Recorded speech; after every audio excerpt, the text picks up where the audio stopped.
Hello student, last class में हम लोग शेयर के बारे में पढ़ा था कि किस तरह से शेयर को हम लोग इशू करते हैं और किस तरह से कंपनी जो है अपने पैसे को एप्लीकेशन अलॉटमेंट और क्या कहते हैं फर्स्ट एंड फाइनल कॉल के हिसाब से डिमांड करके मंगवाती है।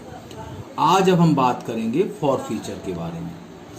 फॉर फीचर क्या होता है? फॉर फीचर का मतलब होता है जब कोई शेयर होल्डर, जैसे हम लोग अपने शेयर कैपिटल को 4 पार्ट में डिवाइड कर देते हैं, application, allotment, first call and second call. जब वो अपने ड्यू अमाउंट्स, चाहे वो अलॉटमेंट के हो, चाहे वो फर्स्ट कॉल के हो, चाहे वो सेकंड कॉल के हो, वो जब नहीं दे पाता है तो कंपनी क्या करती है, उससे वो शेयर छीन लेती है और छीनने के बाद उन शेयर को दोबारा बाजार में बेच देती है। तो ये जो छीनने की जो प्रोसेस है उसी को हम लोग जो है फॉर फीचर के नाम से जानते हैं। आज हम देखेंगे कि जो हम लोग शेयर फॉर फीचर करते हैं किस तरह से करते हैं, उसके कैसे हम लोग स्टेप फॉलो करते हैं। तो जब फॉर फीचर जब हम शेयर करते हैं तो एक तो एट पार पे, एट पार का मतलब होता है कि हम 10 का शेयर 10 में बेचा था और उसको उसी पे फॉरफिटेड कर लिए और उसको बेच दिए बाजार में, तो एट पार पे। तो एट पार का मतलब 10 का शेयर 10 पे। अब मैं अगर एज्यूम करके चलूं कि मेरे पास 100 शेयर है, 100 शेयर है at the rate 10 rupees each के हिसाब से। अब मैं एप्लीकेशन में कंपनी जो है 2 रुपए डिमांड करती है, अलॉटमेंट में 3 रुपए डिमांड करती है एंड फर्स्ट कॉल में अगेन 2 रुपीज डिमांड करती है और सेकेंड कॉल में अगेन 3 रुपीज डिमांड करती है। अब इसमें से जो शेयर होल्डर है आपके एप्लीकेशन और अलॉटमेंट का पैसा पेड कर देती है, but first call and second call का पैसा पेड नहीं करती है। इस कंडीशन में हम किस तरह से शेयर्स को फॉरफिटेड करेंगे और उसको फिर दोबारा री इशू करेंगे। तो जब हम फॉरफिटेड करते हैं तो पहले मैं वर्किंग नोट बना लेता हूँ। फॉर एग्जाम्पल के लिए जैसे मैंने यहाँ दिया है कि 100 शेयर है, एप्लीकेशन में 2 रुपए है, दैट मीन 200 रुपए। फिर अलॉटमेंट की बात करें, अगेन 100 शेयर है 3 रुपए के हिसाब से, तो कितने हो गए? 300 रुपए हो गए। तो ये पेड अप, ये पेड कर दिया, तो टोटल उसने कितना पेड किया? 500 रुपीज। अब बारी आती है फर्स्ट कॉल। फर्स्ट कॉल में अगेन 100 शेयर इंटू 2, तो कितना बनेगा आपका? 200 रुपए बनेगा। सेकेंड कॉल में अगेन 100 शेयर 3 रुपीज के हिसाब से कितना बनेगा? 300 रुपए बनेगा। यानी यहां भी उसने जो है अनपेड जो उसकी कैपिटल है वो कितनी है? 500 रुपए है। अब जो पैसा शेयर होल्डर पे करता है वही फॉरफिटेड होता है, यानी जो पैसा फॉरफिटेड मतलब जब्त कर लेना। तो जब कंपनी फॉरफिटेड करती है शेयर्स को, तो जो शेयर होल्डर है जितना पैसा वो पे कर देता है उतना ही पैसा वो कंपनी क्या करती है? अपने पास जब्त कर लेती है और उसके शेयर के राइट्स उससे छीन लेती है और उसी को दोबारा क्या करती है? वो बाजार में सेल आउट कर देती है। तो जब हम जनरल एंट्री बनाएंगे तो सबसे पहले फॉरफिटेड की एंट्री बनेगी, शेयर कैपिटल अकाउंट डेबिट। तो मेरा शेयर कैपिटल कितना था? शेयर कैपिटल था 100 प्लस 10 यानी कि 1000 रुपीज। तो शेयर कैपिटल में कितना आ गया? 1000। ये मेरा डीआर कॉलम है, ये मेरा सीआर कॉलम है। अब टू फॉरफिटेड। फॉरफिटेड में जैसे मैंने आपको बताया वो पैसा आता है जो वो पेड कर देता है। तो जैसे यहाँ पे उसने कौन से पेड किया? एप्लीकेशन और अलॉटमेंट के। एप्लीकेशन के 200, अलॉटमेंट के 300, टोटल अमाउंट उसने 500 रुपए पे कर दिया। अब जो पैसा पे नहीं करता है उनको उसी नाम से हम लोग लिख देते हैं। फर्स्ट कॉल अकाउंट कितना नहीं दिया? 200 रुपए नहीं दिया। टू सेकेंड कॉल कितना नहीं दिया? 300 रुपए नहीं दिया।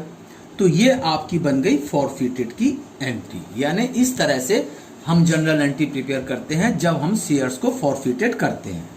अब बारी आती है कि इसी शेयर को, ये जो शेयर है मैं री इशू कर रहा हूं, कितना?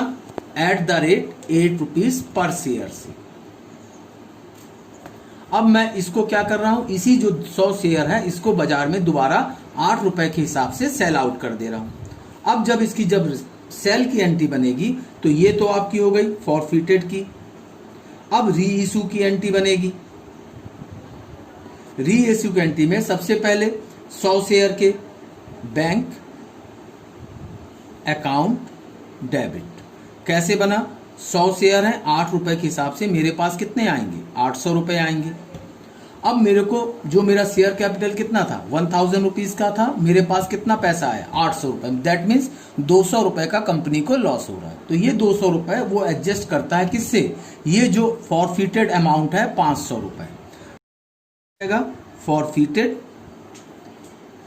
अकाउंट डेबिट कितना, 200 रुपए टू शेयर कैपिटल कितना, 1000 रुपए। तो ये आपकी बन गई री इशू की जनरल एंट्री बन गई।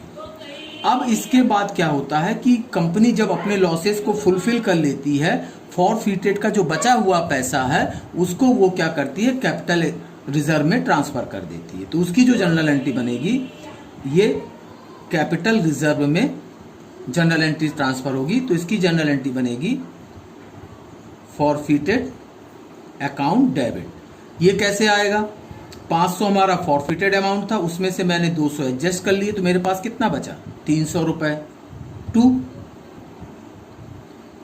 कैपिटल रिजर्व अकाउंट कितना, 300 रुपए। तो ये है आपके एट पार पे, यानी कि कंपनी ने क्या किया, 10 के शेयर 10 में सेल आउट किया था। हमको जब उसके टोटल पैसा नहीं मिला शेयर होल्डर से, उस शेयर होल्डर के शेयर को हमने फॉरफिटेड किया फर्स्ट, उसके बाद उससे दोबारा रीसेल किया, और रीसेल करने के बाद जो अमाउंट हमारे पास बच गया उसको मैंने कैपिटल रिजर्व में ट्रांसफर कर दिया। अब बारी आती है, ये तो हो गई आपकी एट पार। हेलो स्टूडेंट, अब हमने अभी पिछला जो क्वेश्चन एज्यूम करके देखा था, एट पार पे देखा था। अब फॉरफिटेड से of share issued at premium but not received. अगर हम प्रीमियम पे इशू कर रहे हैं बट उसका जो प्रीमियम है हमने रिसीव नहीं किया है, तो उस कंडीशन में कैसे जर्नल एंट्री बनेगी। तो जब हम सपोज कर लेते हैं कि मेरे पास 500 शेयर हैं और at the rate 10 rupees each के हिसाब से है, और आपका जो एप्लीकेशन में जो है वो अलॉटमेंट में 5 रुपए है, जिसमें से आपका क्या है 2 रुपए प्रीमियम के, यानी कि 3 2 5 रुपए अलॉटमेंट में है, जो कि उसने मुझे पे नहीं किया है, और फर्स्ट कॉल जो है वो 4 रुपए का है। दैट मीन्स आपका जो एप्लीकेशन अमाउंट बन गया वो कितना बन गया, अगर इसमें 2 रुपए प्रीमियम के जोड़ दूं तो शेयर वैल्यू कितनी हो जाएगी, 12 रुपए हो जाएगी। यहां देखिए 5 4 9 रुपए होते हैं। दैट मीन्स आपका एप्लीकेशन के पैसे कितने हो गए, 3 रुपए हो गए। अब जब 3 रुपए हो गया आपका, तो मेरा एप्लीकेशन मनी का अगर वर्किंग नोट बनाऊं तो 500 इंटू 3 तो कितना आ जाएगा, 1500 रुपए। तो ये मैं किस कंडीशन में बना रहा हूं, नॉट रिसीव प्रीमियम को, यानी प्रीमियम पे सेल आउट कर रहा हूं मगर उसने प्रीमियम का पैसा शेयर होल्डर ने अभी तक नहीं दिया है। अलॉटमेंट के 500 रुपए इंटू 3 रुपए अलॉटमेंट के हैं, तो कितना हो जाएगा 1500, और 2 रुपए आपके प्रीमियम के हैं, यानी कि 1000 रुपए, यानी टोटल उसको कितना देना था, मुझे 2500 रुपए देना था। इसी तरह से फर्स्ट कॉल के 500 शेयर इंटू कितना है 4 रुपए, यानी कि 2000 रुपए। तो ये 1500 रुपए तो उसने मुझे पे कर दिया है, बट ये 2 अमाउंट क्या है उसके, अनपेड है। तो जब वो हमें प्रीमियम का पैसा नहीं देता है, उस कंडीशन में हम जनरल एंट्री कैसे प्रिपेयर करेंगे। तो उसके लिए जनरल एंट्री प्रिपेयर करने के लिए सबसे पहले शेयर कैपिटल अकाउंट डेबिट। कितने शेयर है मेरे, 500 शेयर है, कीमत कितनी है 10 रुपए रखी है मैंने, तो यानी कितना हो जाएगा 5000 रुपए हो जाएगा। फिर उसके बाद आ जाएगा premium account debit, again 500 into 2 तो कितना हो गया प्रीमियम क्या, 1000 रुपए। अगेन टू फॉरफिटेड कैसे निकालूंगा, 500 इंटू उसने मुझे फर्स्ट कॉल का पैसा दे दिया था 3 रुपए, तो दैट मीन 1500 रुपए उसने मुझे दे दिए। अब बारी आती है जो पैसे नहीं मिले, टू अलॉटमेंट। अलॉटमेंट में कितना था, 500 इंटू 5, क्यों, 3 रुपए अलॉटमेंट के, 2 रुपए प्रीमियम के, तो यानी कितने हो गए, 2500। फिर to first call, first call के कितने हो जाएंगे, 500 इंटू 4 रुपीज, यानी कि 2000 रुपये। तो इस तरह से जब हम प्रीमियम पे इशू करते हैं और उसका पैसा हमें नहीं मिलता है और उन शेयर को फॉरफिटेड कर लिया जाता है, तो हम इस तरह से फॉरफीचर की जनरल एंट्री बनाएंगे और री इशू और कैपिटल रिजर्व की एंट्री एज यूजुअल वैसी ही रहेगी जैसे कि मैंने पिछले क्वेश्चन में किया था। अब बारी आती है एट प्रीमियम। जब हम क्या करते हैं, उसको रिसीव कर लेते हैं, यानी प्रीमियम का पैसा उसने मुझे दे दिया। अब अगर उसने मुझे पैसे दे दिए हैं और मैं सपोज कर लेता हूं कि मेरे पास 400 शेयर हैं और एक शेयर की जो कीमत है अगेन 10 रुपए है और आपका जो प्रीमियम है 2 रुपए। अब एप्लीकेशन में मैंने कितना रख दिया, 2 रुपए रख दिया। अलॉटमेंट अगेन 2 + 2, यानी 2 रुपए अलॉटमेंट के और 2 रुपए प्रीमियम के, यानी टोटल 4 रुपीज। फर्स्ट कॉल के कितना रख लिया मैंने, 3 रुपए रख लिया। और फाइनल कॉल के भी मैंने 3 रुपए रख लिया। अब इसको टोटल करके देखिए, 2 और 4 6, 6 3 9, 9 3 12, यानी मेरा 12 रुपए का शेयर बन गया। अब यहां पे जो है आपका, मैं वर्किंग नोट बना लूं, एप्लीकेशन 400 शेयर है, 2 रुपए के हिसाब से वो कितना देगा मुझे, 800 रुपए देगा। अलॉटमेंट 400 शेयर है, 2 रुपए आपके अलॉटमेंट के हैं, मतलब 800 रुपए, और 2 रुपए मेरे प्रीमियम के हैं, अगेन 800 रुपए, यानी कि 1600 रुपए। फिर first call 400 into first call के कितने हैं, 3 रुपए, यानी कि 1200 रुपए। इसी तरह से फर्स्ट सेकंड कॉल या फाइनल कॉल 400 इंटू 3, तो कितना हो गया, 1200 हो गए। अब इसमें से जो है मुझे उसने ये 2 पैसा दे दिया है, एप्लीकेशन एंड अलॉटमेंट के, ये 2 पैसा दे दिया है। फर्स्ट कॉल और सेकंड कॉल उसने मुझे नहीं दिया है। तो यहाँ पे फर्स्ट क्वेश्चन में मैंने प्रीमियम पे इशू किया था मगर प्रीमियम का पैसा मुझे नहीं मिला था। सेकंड टर्म में मैंने प्रीमियम पे इशू किया और मुझे प्रीमियम का पैसा मिल गया है। अब यहाँ पे एक चीज गौर करने वाली और है कि जो मैंने अलॉटमेंट और एप्लीकेशन का पैसा रिसीव किया उसमें जो है आपका टोटल उसने कितना दिया मुझे, उसने मुझे जो दिया कि आपका 2 रुपए एप्लीकेशन के दिए, 2 रुपए अलॉटमेंट के दिए, यानी कि उसने कुल कितना दिया मुझे, 4 रुपए, और उसके साथ में आपका फर्स्ट कॉल का पैसा उसने दे दिया। ये 3 पैसा दे दिया उसने मुझे, एप्लीकेशन, अलॉटमेंट और फर्स्ट कॉल। तो उसकी जो पेड अप कैपिटल जो कहते हैं, paid up capital, paid up capital Kisna, application के उसने कितना दे दिया मुझे, 2 रुपए दे दिया। अलॉटमेंट का कितना दिया, वो भी 2 रुपए दे दिया।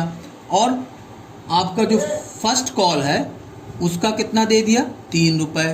टोटल कितना हो गया, 7 रुपए। तो मैं पेड अप कैपिटल की बात कर रहा था, जैसे उसने मुझे एप्लीकेशन में 2 रुपए दिए, अलॉटमेंट में उसने 4 के हिसाब से तो दिए मगर उसमें से अलॉटमेंट का 2 रुपए था, प्रीमियम का 2 रुपए, यानी अलॉटमेंट के 2 रुपए दिए, और फर्स्ट कॉल के उसने 3 रुपए, यानी उसने मुझे 7 रुपए दे दिए 10 में से, कैपिटल में से, और 2 रुपए प्रीमियम के दिए थे। तो जो पैसा मिल जाता है उसको हम लोग क्या कहते हैं, पेड अप कैपिटल कहते हैं। और आप हमेशा याद रखेंगे, जब हम प्रीमियम रिसीव कर लेंगे या दूसरे कंडीशन में जितना पैसा कंपनी डिमांड करती है, किससे, अपने शेयर होल्डर से, तो हम फॉरफीचर की एंट्री उसी से बनाते। तो मैंने यहां सपोज किया है कि कंपनी ने फर्स्ट कॉल तक का पैसा डिमांड किया है, सेकंड कॉल का पैसा भी डिमांड नहीं किया है। तो जो आपका सेकंड कॉल है वो अनपेड अप है और फर्स्ट कॉल तक वो पेड अप कैपिटल है। अब जब मैं जनरल एंट्री बनाऊंगा तो क्या लिखूंगा, शेयर कैपिटल अकाउंट डेबिट। कैसे निकलेगा? मेरे पास 400 शेयर है इंटू 7 यानी कि 2800, यानी जितना पैसा वो मुझे देगा उसी से शेयर कैपिटल की फॉरफीचर की एंट्री बनेगी। प्लस आपका उसने क्या नहीं दिया मुझे? फर्स्ट कॉल का पैसा नहीं दिया है। फर्स्ट कॉल का पैसा नहीं दिया है टू फर्स्ट कॉल। कैसे निकलेगा? वही 400 इंटू 3, तो कितना आ गया? 1200 रुपए। इसी तरह से जो पैसा अब उसने दे दिया फॉरफीटेड 400 इंटू 4, किस किस का दे दिया उसने? एप्लीकेशन और अलॉटमेंट का पैसा दे दिया उसने, और ये दोनों पैसे जो हैं वो क्या हैं? आपके अनपेडेड हैं। तो ये कितना हो गया?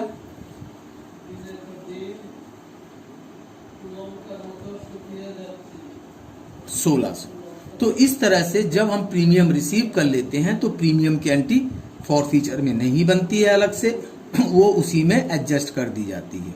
मगर जब रिसीव नहीं करते हैं तो उसके लिए हम प्रीमियम को मेंशन करते हैं। फिर से समझ ले एक बार, एट प्रीमियम जब हमने रिसीव कर लिया है उस कंडीशन में जैसे एप्लीकेशन में 2 रुपए था उसको 800 रुपए उसने दे दिया, अलॉटमेंट में 400 शेयर के 2 रुपए अलॉटमेंट के और 2 रुपए प्रीमियम के, यानी 800 1600 रुपए।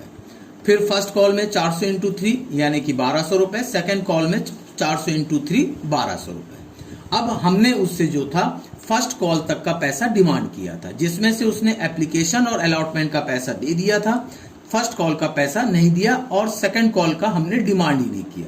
तो जो पैसा हम डिमांड करते हैं उसको हम लोग कहते हैं पेड अप कैपिटल, यानी एप्लीकेशन में 2, अलॉटमेंट में 2 और फर्स्ट कॉल में 3 रुपए, यानी टोटल पेड अप कैपिटल कितना कहलाएगा? 7 रुपए कहलाएगा।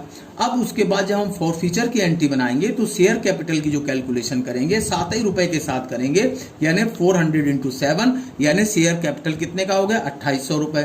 फर्स्ट कॉल उसने नहीं दिया तो उसको उसी के नाम से लिख दिए एज यूजुअल, जो पैसे पहले लिख रहे थे, और जो पैसा उसने हमें दे दिया उसको फॉरफीटेड अकाउंट में डाल देंगे। Thank you.